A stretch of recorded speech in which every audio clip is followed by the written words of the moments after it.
Set లో మీరు Johnny Kapoor గారిని ఎన్టీఆర్ గారి మధ్యలో అంటే షూట్ జరిగేటప్పుడు మీరు ఉన్నారా లైవ్ లో? ఆ, ఓన్లీ మీ రియాక్షన్ సీక్వెన్స్. ఆ, ఓకే. నేను ఓకే, వన్ డే షూట్ వెళ్ళాను, వన్ డే షూట్ వెళ్ళాను. జానీ కపూర్ గారితో కాకుండా ఇంకెవరన్నా హీరోయిన్ ఉన్నారా హిడెన్ గా?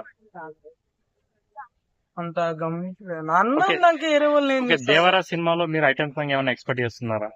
ఉంటది అన్న, పక్క ఉంటది. మాస్ లో ఐటమ్ సాంగ్ ఖచ్చితంగా ఉంటది. ఏమో అయినా మాస్ లో ఉన్న తర్వాత ఐటమ్ సాంగ్ ఉంటది. అంటే ఇప్పుడున్న హీరోయిన్ లో ఏ హీరోయిన్ ఐటమ్ సాంగ్ చేస్తే బాగుంటుంది అనుకుంటున్నారు ఎన్టీఆర్ గారితో?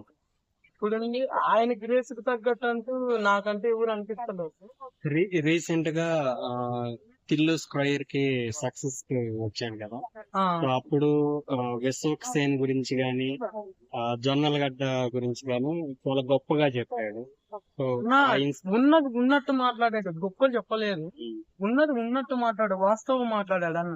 ఆడ వాళ్ళకి ఏదైతే ఉందో కష్టము అది ఇది అనేది, వాళ్ళు ఏదైతే కష్టపడ్డారో దాని గురించే మాట్లాడాడు. కానీ అంతకు మించి ఎక్కువ మాట్లాడలేదు.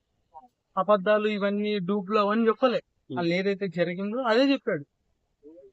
చూసాంగా టిల్లు హీరోని ఎంత కష్టపడ్డాడు. 10 సంవత్సరాల తర్వాత ఇలా ఎదగడం అంటే పిల్ల ఆశ తమస్తాడు కాదు కదా. ఏదైనా హిట్ అవుతాయి. ఇదైతే హిట్ అన్న మూవీ, తిరుగులేదు. నేను రాసిస్తా. సో పార్ట్ 1 పార్ట్ 2 షూటింగ్ ఒకేసారి చేస్తున్నారు, ఇండివిజువల్ గా ఉంది? ఏం లేదన్న, సపరేట్ సపరేట్ ఉంటుంది. నాకు తెలిసిన అంచనా ప్రకారం సపరేట్ ఉంటుంది. హిట్ అవుతుంది అన్న మూవీ.